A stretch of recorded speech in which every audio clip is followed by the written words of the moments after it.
सोनल गोयल मेरा नाम है। आप फर्स्ट टाइम वोटर हो, क्या कहोगे?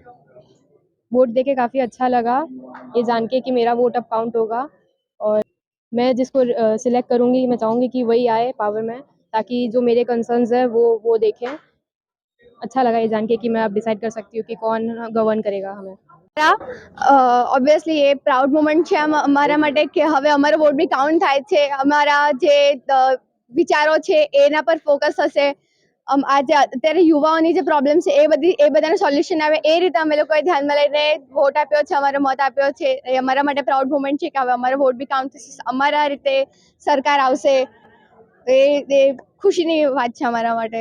લોકો બીજા યુવાઓ માટે શું સંદેશો આપે? યુવાઓ માટે તો એ જ સંદેશો અત્યારે હું કહીશ કે અત્યારે તમારી માટે ઓપોર્ચ્યુનિટી છે કે તમે તમારી રીતે તમારા વિચારોને લઈને તમે સરકાર લાવી શકો છો. તો એ પ્રમાણે તમારો વોટ આપો, તમારો મત આપો કે તમે શું ઈચ્છો છો.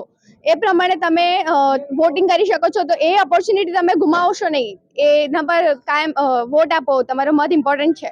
હું મનીષા સુધીર ભટ્ટ, અલથાણ પુરુષોત્તમનગરમાં રહીએ છીએ. હું નિવૃત્ત રાજ્ય સરકારના કર્મચારી છે. મતદાન કરવું એ આપણો પવિત્ર ફરજ છે.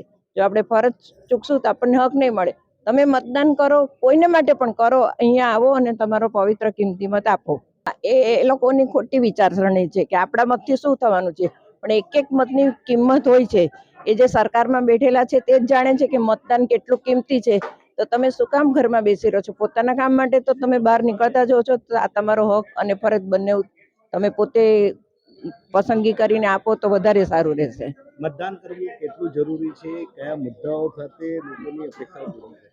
અમે સિનિયર સિટીઝન છે, અમે ઘણી વખત મતદાન કર્યું છે. મતદાન કરીએ તો એની સાથે આપણા પોતાના અંગત પ્રશ્ન વચ્ચે નહીં લાવવા જોઈએ. આપણા ધર્મ અને રાજ્યના પ્રશ્ન કરતા આપણા ભારત માતાનું જે ગૌરવ છે એને આગળ વધારીને આપણે મતદાન કરવું જ જોઈએ, એવી અમારી લાગણી છે. હા, હું સુધીર ભટ્ટ અલથાણ વિસ્તારમાં રહું છું. હું બેંકમાં રિટાયર થઈને 70 વર્ષની મારી ઉંમર છે.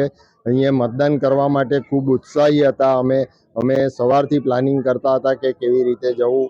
અહીંયા મતદાન કરવાનો ખૂબ સરળ છે. આપણે ખાલી મતદાનનો કાર્ડ બતાવીએ એટલે તમારું 2 જ મિનિટમાં મતદાન થઈ જાય. સિનિયર સિટીઝન તરીકે અમારે લાઇનમાં પણ નથી ઊભા રહેવું પડ્યું. અહીંયા ગરમી છે પણ એવી ગરમી નથી કે તમે નહીં આવી શકો. અને તમારે મતદાન કરવા માટે આવવું જ જોઈએ એવી બધાની અપીલ છે.